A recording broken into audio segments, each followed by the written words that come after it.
Welcome to The Conversation, where we tackle the pressing issues that shape our society. I am your host, Kwame Thomas. We'll have with us today Mr. Garnett Reid, President of the Small Business Association of Jamaica. He will provide valuable insights into how the legacy of the FINSAC crisis continues to affect small businesses today. Garnett's expertise will help us to understand the economic challenges and opportunities that lie ahead for entrepreneurs in Jamaica.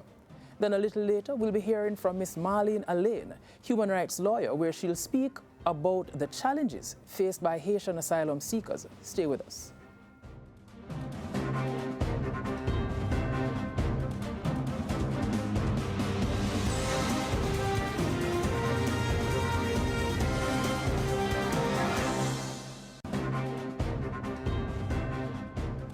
Welcome to The Conversation. How are you? Thank you very much. So, FINSAC, it has been going on for decades now. So we want for the benefit of those 30 years. Exactly, for the benefit of those who might not have known much about it, could you give us a little bit of context in as short as possible at time about FINSAC, what it means and what the impact has been for us?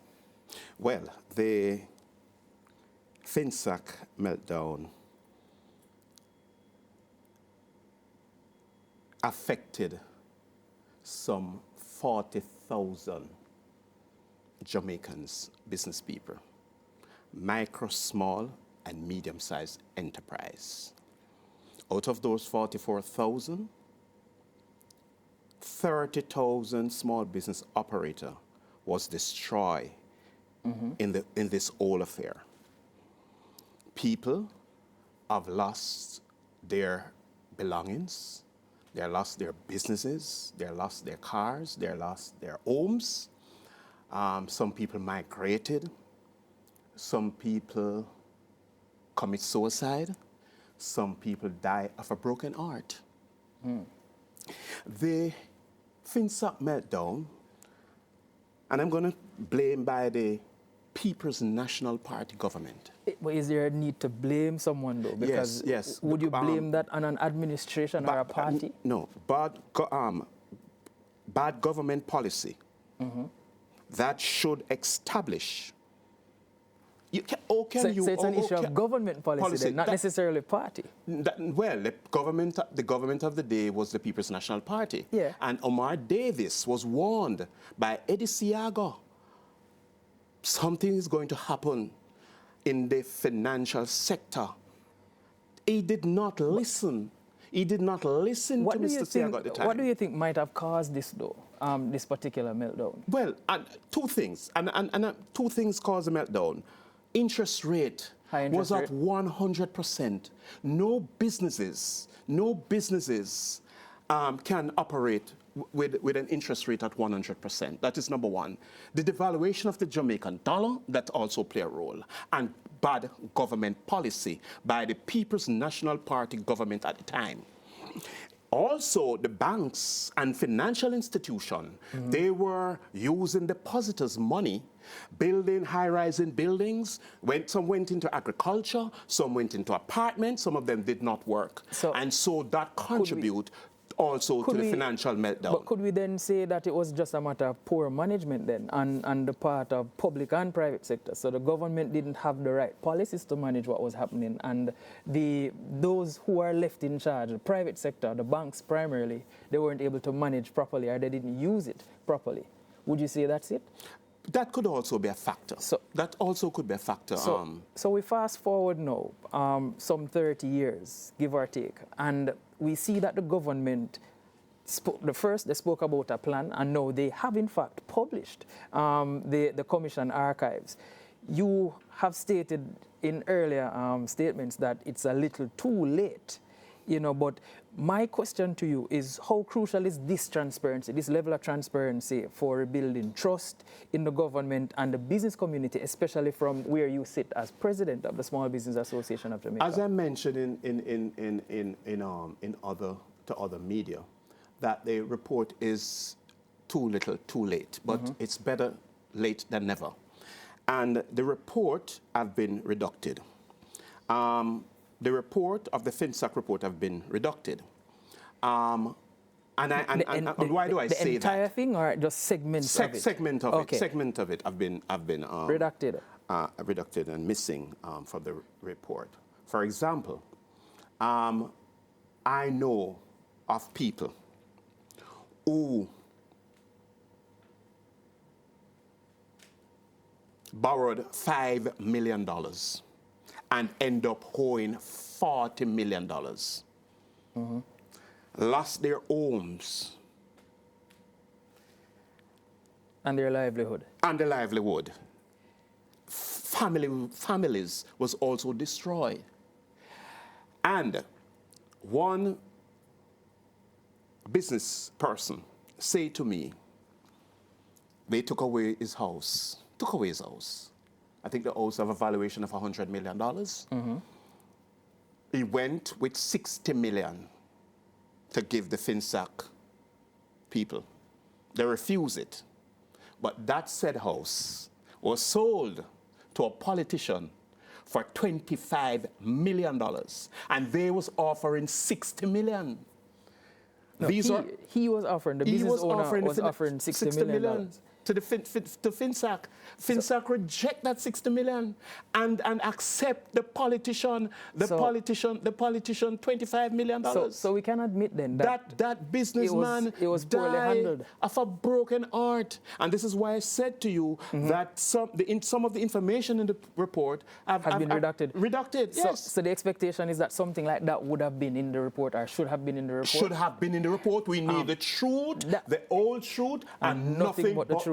So with the question though, is how do you think, yes, it's a little too late as far as you're concerned, but I am sure there must be some avenue for persons to look at this now, and it will help, because transparency is crucial and we're looking to build trust. The government is looking to rebuild trust, so they want to ensure that business owners will understand that, listen, here's the truth.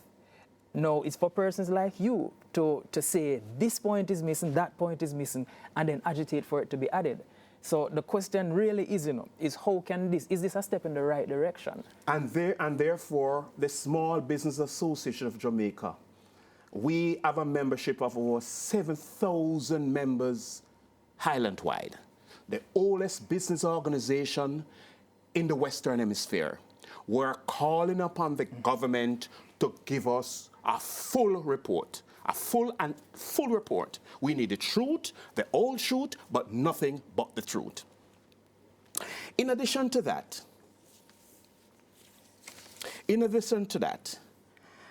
there is a silence of the private sector organization of Jamaica. There's a silence of the Jamaica Chamber of Commerce.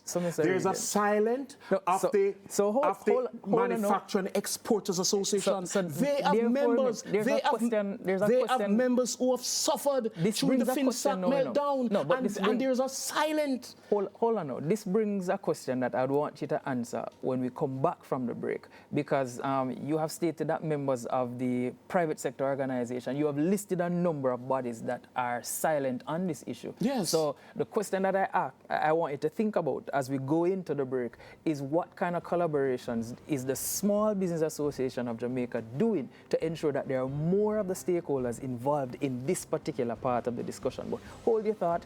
We'll be right back. We're speaking with Mr. Garnett Reid. Sorry, I almost called him Mr. Garnett Silk. He's the president of the Small Business Association of Jamaica. You're watching The Conversation. We'll be right back.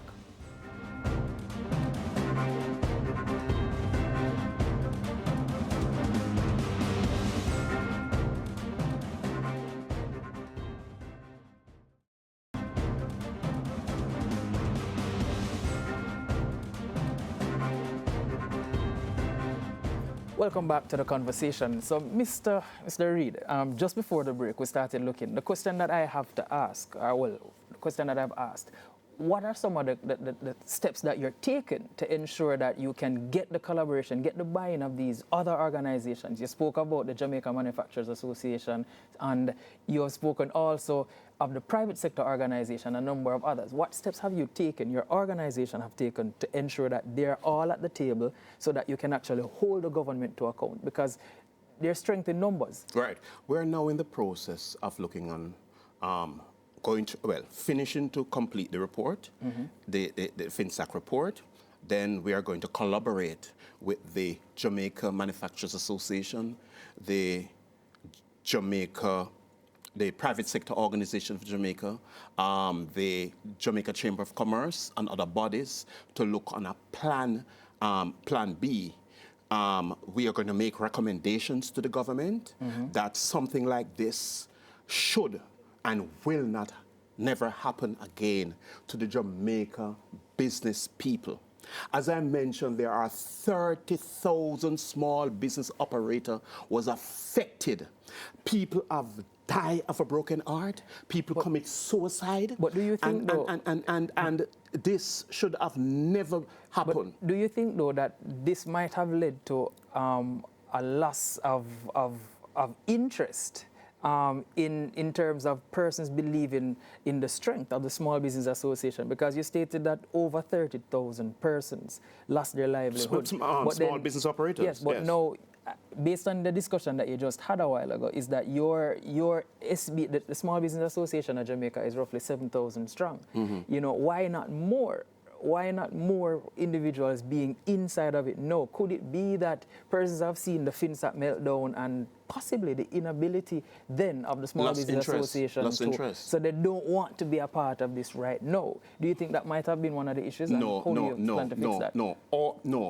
All business people, and I believe all business people have an interest in the FINSAC meltdown. Yeah, we there is no that. question about that. They need to know what happened, how it happened, and to ensure that something like this never happens again. The question is, why is it that there are only 7,000 persons in your organization? No, but that's membership. That's membership, yeah, you know. Man. That's membership. So you're saying you're doing something for members and non-members? And that's correct. And this is where we're going to collaborate with the other bodies, the Private Sector Organization of Jamaica, which we sit on that board. We sit on that board as well. The Jamaica Manufacturers and Exporters Association, the Jamaica Chamber of Commerce, and other business and other business organizations in Jamaica. What are some of the key lessons, though? What are some of the key lessons that we can pull from FINSAC to ensure that something like this never happens again? Well, again, we need a stable economy, a stable financial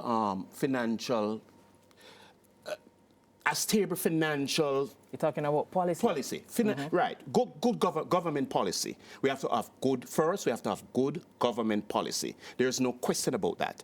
Then we have to have an interest rate that people can afford to pay. People can borrow, and because wouldn't you say the current interest rate now is stable, good. And the fact that the dollar is not not as unstable as it was. It was, but it still go ups and down. It fluctuates. There's no question about that. And then also the crime also play a very important role in businesses.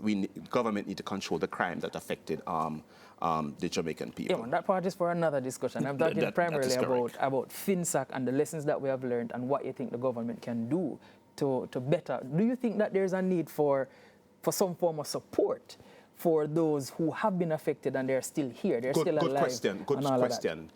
I am looking in the camera and hoping that the Prime Minister of Jamaica, the Honorable Andrew Holness, and the government of Jamaica to set up a victim fund that affected the micro, small, and medium-sized enterprise, to give back something to these business people who have been affected.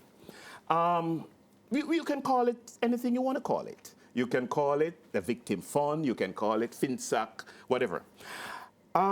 These people have families in Jamaica. These people have friends and families and friends who vote. So a recommendation that we are making is for the Prime Minister and the government of Jamaica to set up a victim fund to help these small, medium enterprises who have been affected by the FINSAC meltdown. So you want the government to set up a fund now. So the next question, though, is when you look at our current economic policies, Do you think that, in light of a historical context, do you think that there has been enough corrections, enough policy formulations have been done so that we can prevent that? We're talking about the current policies now. When you look back at FINSAC and the issues that led to FINSAC, and you look at the current policies now, do you think that we have done enough to ensure that there's not a repeat of a FINSAC? I think so. I think that we have done enough. We have set the Minister of Finance set up a number of policies and agencies who manage the banking sector and the financial sector to ensure that something. We have learned our lesson, and I think that is done. Okay. All right, so as far as there have been arguments for research and education and cultural representation as far as FINSAC is concerned, where the government is encouraging, the government has been said to be encouraging persons to have documentaries and theatrical productions that are based on FINSAC archives. How do you think these creative projects can enhance the public's understanding of the financial crisis and the ramifications of the public crisis that happened? Repeat that question again for me. So what we're saying, the government wants us to do documentaries on FINSAC, things that we can use to spread awareness. Do you think that's necessary, that the government should fund or to agitate for things like that to happen so that persons can know about it? Yes, it does. I think we spend $160 million. I am not sure if that $160 million spent wisely, because sometimes the commissioner couldn't even find somewhere. Couldn't meet and couldn't find place to hold their meeting and so on and so forth. I believe that this report was well overdue, and it should have come out, as I mentioned, 20 years ago, so that the Jamaican people know what happened, how it happened, and why it happened. And not only that, I should have mentioned that both government, both the Jamaica Labour Party and the People's National Party, both government get bailout from the FINSAC deal. I know of a politician owe $180 million, and all he pay is $250,000 and get a bailout. Okay, so I can tell you a number of and the poor small business operator get nothing. So all they get is lose their cars, lose their homes, lose their businesses, and that's it. In light of all that this is why I'm asking for the government and the Prime Minister to set up a victim fund for the FINSAC meltdown. So in light of that, because time is definitely against us now, in your last 20 seconds, what I want to tell us whether or not, based on what you have seen, do you trust the report that has been published? I guess that's a yes or no question. I will abstain. You will abstain? I will abstain. All right, so with that, we will go to the break. We want to say thanks. Thanks for having taken the time to sit with us. And that's it for this segment of the conversation with Mr. Garnett Reid. There's still more that we have. Right after this, we'll have international human rights lawyer, Ms. Malene Alleyne, who is on the other side of the break, and it promises to be great. Continue to stay with us.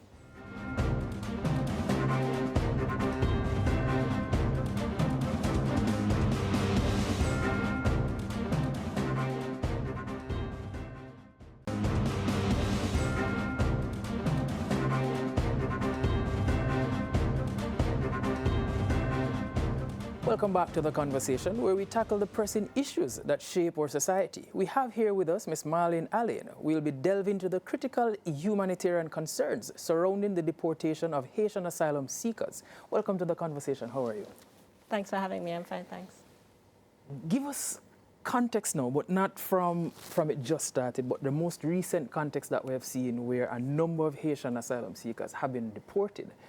Give us a little bit of the context that surrounds that, and then answer the question of whether or not we have violated once more international law.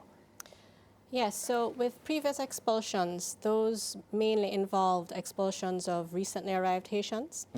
In this recent case, what we saw was a mass roundup of Haitians at in various parts of Jamaica. and their collective expulsion to Haiti. And this includes persons with families in Jamaica, including Jamaican-born children who didn't even have the dignity and opportunity of saying goodbye. And so I have been speaking with family members in Jamaica, desperately trying to find out where their loved ones are. So what I'm not understanding based on what you just said, though, is you said that persons would have had families. These are new families that they have started, or they would have been here for quite some time now. They have started their families and they have been rounded up. So we're just getting rid of all the Haitians that have come once they are not regularized or naturalized Jamaican citizens? Well, that's a good question, but the problem with this lack of transparency around what's happening is we don't know what's happening, because I still don't know exactly who was sent back. I have pictures of Haitians upon their arrival in Haiti. The pictures aren't good.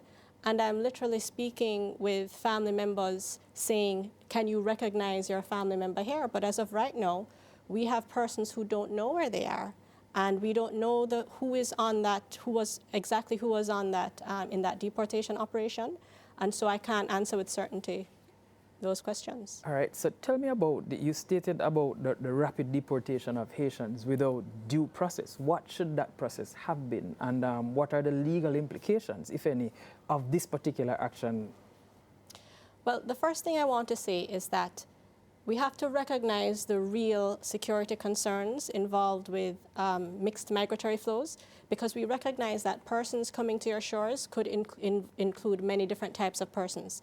Persons with legitimate asylum claims, meaning persons seeking persecution and seeking refuge in a country. And it could also include other actors trying to enter for nefarious purposes. We don't know. The problem with collective expulsions is that they don't entail an individualized assessment of each case and the risks that a person may face upon return to their country.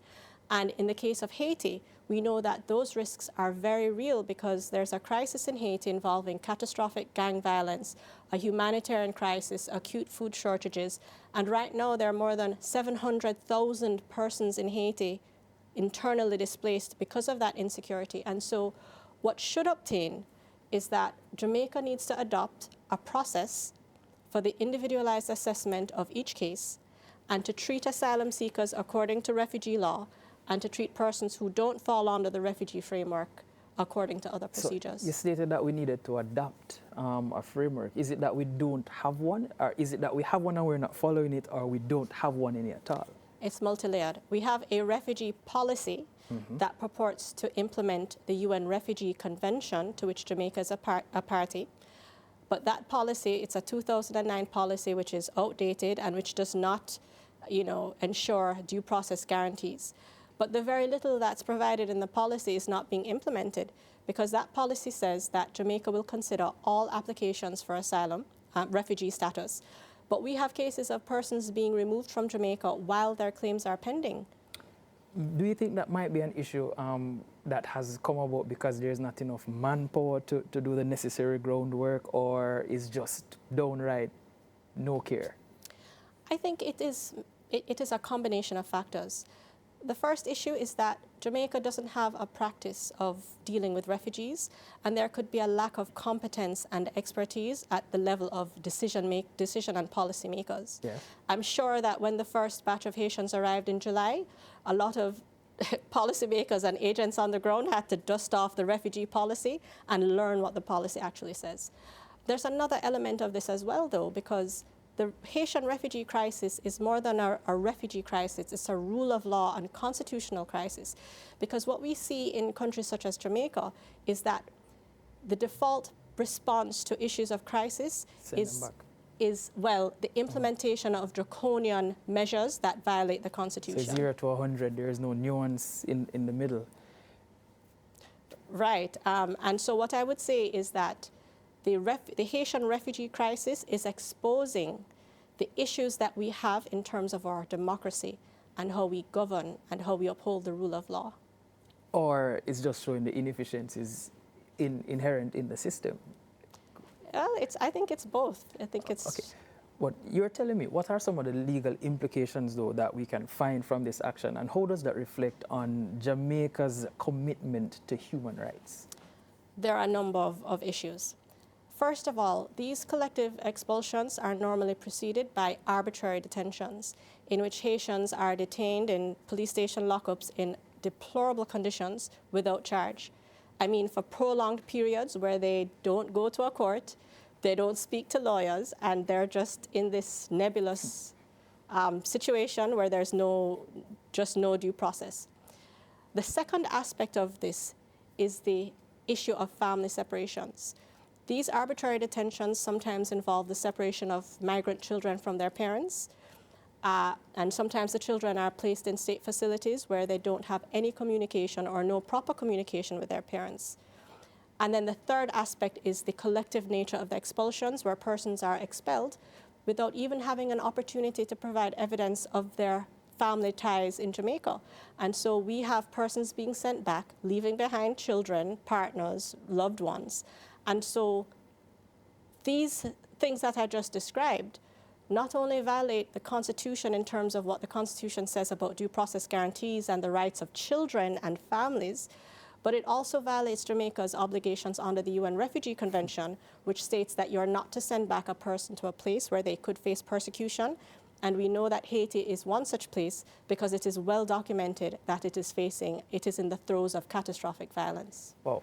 So, in your view, though, what accountability measures should be in place to ensure that the government adheres to the international standards that we have signed off on when handling asylum seekers and migrants, though?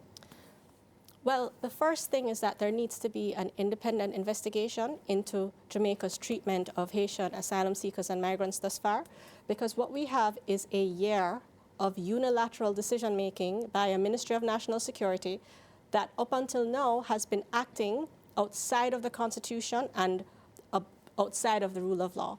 And so we need an independent investigation into the decision-making processes that have created this situation and the impact on human rights, with a focus on, of course, families and children and other vulnerable groups. All right, so you can hold the thought. We're going to our final break. You're watching The Conversation. I'm here with international human rights lawyer Malene Alleyne. Continue to stay with us.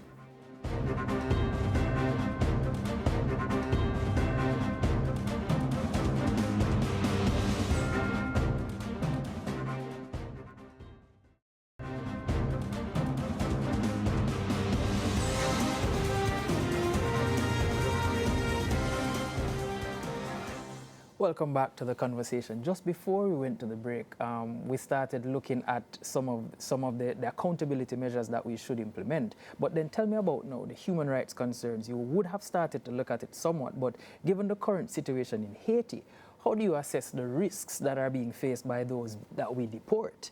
And what specific dangers, I mean, it's obvious to some persons, but for those who might not know, what are some of those dangers that they might encounter upon return? Well, we have a lot of evidence. I mean, we have the evidence of persons sent back to Haiti, and what they describe is, upon arrival, they're extorted by gangs as they try to make their way to their communities. One Haitian asylum seeker who was sent back to Haiti while his claim was pending said he went back to a community that was under attack by gangs with houses and cars burned down. And he sends me messages up to a couple days ago saying, Malene, I'm afraid they're shooting in my community. But in addition to those personal stories that are extremely heartbreaking, we also have United Nations reports as recently as September, which say that Haiti is facing escalating violence, a humanitarian crisis, acute food shortages, children are being killed and recruited by gangs. There are systematic practices of sexual violence, and I want your listeners to think about what that means. Gangs are using sexual violence as a weapon of war, and it is systematic, which means that women and girls sent back to Haiti, and we know that the government sends back women and girls, they're facing that reality. And so we have to ask ourselves, Haiti is our neighbor. Haitians are our brothers and sisters. We owe them, at the very least, a process that conforms with the Constitution and that upholds our obligations under international law. Wow, that's a lot to consider, though. But you have highlighted some concerns regarding the legal impediment or the impediment of legal support for the deported individuals. how can we ensure that all asylum seekers have access to legal representation and information about their rights? We know that firstly there might be a language barrier because they speak French, we speak English. Do we have those measures in place to ensure that they're heard? Well, we don't have those measures in place, but I am optimistic that working together in solidarity, we can put that framework in place. And that's why what we're calling for is a rights-based framework and a coordinated mechanism that would respond to flows of Haitian migrants and asylum seekers coming to Jamaica, so that there are measures in place with the legal community playing its part in terms of providing legal services. We have a roster of interpreters who are on standby to provide services. And we have a humanitarian aspect that welcomes them with proper reception arrangements that, as I said, identifies persons with vulnerabilities such as women, children, asylum seekers, and treats them in one way, and then separates other persons who don't fall within the refugee framework and treat with them in the appropriate way. All right, tell me about public awareness though and advocacy. Do you think that there's a role that the public can play in terms of influencing government policy towards Haitian migrants? And if yes, how can civil society better advocate for the rights of these individuals? I think that's an excellent question, and it is part of the, approach that is needed, which is an enlightened approach which doesn't just focus on the issue, but also focuses on solutions that are grounded in, a spirit of solidarity and good faith and dialogue. Because, we have to listen to the legitimate concerns that are being raised while also balancing that with the human rights obligations that we have. And so one of the things we're calling for is for civil society to come together and have a dialogue about this rights-based framework and the actions that we can take in our specific spheres of influence and action to advance that framework in solidarity with Haitians seeking refuge. Wow. All right. So let's backtrack a little. You spoke about policy trends. You spoke about draconian responses to Haitian, where we would just send them back wholesale, lock, stock, and barrel. But can you elaborate on what this might entail as far as implications are concerned for future immigration patterns to Jamaica? The fact that we're doing things the way we're doing them. Well, the weight of evidence and studies on this issue, it shows that these draconian approaches to migration crises are not effective. What it does is that it pushes persons to, vulnerable migrants to take these irregular pathways to seek safety, which not only compromises their safety, but it makes it difficult for them to be identified upon arrival. What has been shown to work and what should happen is to have, more regular processes that comply with constitutional and international law obligations in terms of how we treat with migrants, and that, measures that are robust enough to screen and identify vulnerable populations and deal with them accordingly. Are there any long-term solutions that you can recommend? Yes, I think the most urgent priority is for Jamaica to work with CARICOM and the international community, together with multi-stakeholder groups, to establish a rights-based framework and coordinated mechanism for the protection of Haitian asylum seekers and migrants. Go on. And this mechanism must involve standards that reflect the principles set out in the Refugee Convention, and it must also include a sense of shared responsibility so that no one country is responsible for dealing with flows of migrants at a particular time. So it should be comprehensive and it should cater to all. It should be comprehensive and it should be rights-based, and it should incorporate a differentiated approach which recognizes the vulnerabilities of certain groups such as women, children, unaccompanied minors, and so on. Wow. All right, so there you have given us a lot to consider, Malene. I am not sure where we even begin to look at it, but I'll just turn to I hope our viewers would have been watching and they would have understood the extent of what you have said. But that's all for this episode of The Conversation. A big thanks to our guests, Malene Alleyne and Mr. Garnett Reid. On behalf of the Conversation production team, I am Kwame Thomas. Until next time, stay informed and let's keep the conversation going. Take care.